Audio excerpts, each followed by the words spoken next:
Formula ఈ car racing పై అటు అసెంబ్లీలో ఇటు అసెంబ్లీ బయట అధికార విపక్షాల మధ్య డైలాగ్ వార్ నడిచింది. సభలో గొడవకు కారణం మీరంటూ మాటల తూటాలు పేలాయి. మరోవైపు ఫార్ములా ఈ కార్ రేసింగ్ పై సభలోనైనా ఇంకెక్కడైనా చర్చకు సిద్ధమన్నారు సీఎం రేవంత్ రెడ్డి. బీఆర్ఎస్ ఎమ్మెల్యేలు స్పీకర్ పట్ల వ్యవహరించిన తీరును తప్పుపట్టారు ముఖ్యమంత్రి రేవంత్ రెడ్డి. అసెంబ్లీలో ప్రధాన ప్రతిపక్షం అహంభావంతో వ్యవహరిస్తుందన్నారు సీఎం రేవంత్ రెడ్డి. అమర్యాదతో సభాపతిపైనే పేపర్లు చింపి విసిరారన్నారు.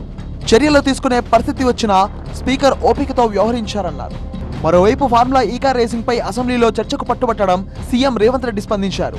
సభలో చర్చకు తాము సిద్ధమన్నారు. అసెంబ్లీలో చర్చకు బీఆర్ఎస్ సభ్యులు ఇబ్బంది పడితే వాళ్ళు పిలిచినా అక్కడికి వెళ్లి చర్చిస్తామన్నారు రేవంత్ రెడ్డి.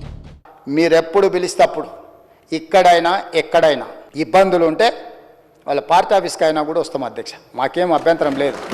అసెంబ్లీలో హరీష్ రావు వ్యవహరించిన తీరుపై ముఖ్యమంత్రి సెటైర్లు వేశారు. ఎందుకంటే హరీష్ రావు గారు ఇక్కడ అల్లరి చేసి చొక్కాలు తెచ్చుకోకపోతే ఇంటికి పోతే కొరడా దెబ్బలు ఉంటాయి అధ్యక్ష, కోదండ ఉంటుంది అధ్యక్ష, నాకు తెలుసు. స్పీకర్ పై బీఆర్ఎస్ సభ్యులు దాడికి యత్నించారంటూ మండిపడ్డారు మంత్రి పొంగులేటి శ్రీనివాసరెడ్డి. సభలో బీఆర్ఎస్ సభ్యుల వ్యవహార శైలిని తీవ్రంగా తప్పుపట్టారు ఆయన.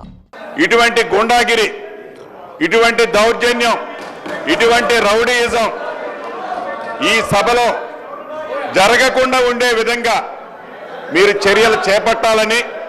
దళిత స్పీకర్ పై బీఆర్ఎస్ సభ్యులు దాడికి యత్నించారని, పేపర్లు విసిరారని ఆరోపించారు కాంగ్రెస్ సభ్యులు. ఈరోజు కౌశిక్ రెడ్డి అనేటువంటి వ్యక్తి ఒక దళిత స్పీకర్ను అవహేళన చేస్తూ, అవమానపరుస్తూ, కించపరుస్తూ తన వికృత చేష్టలు చూస్తూ ఉంటే ఈరోజు తాగొచ్చిండా అనేటువంటి విషయం మాకు అర్థమవుతా ఉంది. మంత్రి పొంగులేటి శ్రీనివాసరెడ్డి భూభారతిపై మాట్లాడుతుండగా కాంగ్రెస్ ఎమ్మెల్యే వీరపల్లి శంకర్ తమపై బాటిల్, పేపర్ విసిరారని బీఆర్ఎస్ ఎమ్మెల్యేలు ఆరోపించారు. ఎమ్మెల్యే శంకర్ చెప్పు చూపించారన్నారు. స్పీకర్ను మొదటి నుంచి తాము గౌరవిస్తున్నామన్నారు. ఆయనని గౌరవించవలసినటువంటి బాధ్యత మొదటి నుంచి ఒక ప్రతిపక్ష పార్టీగా మేము గౌరవిస్తున్నాం.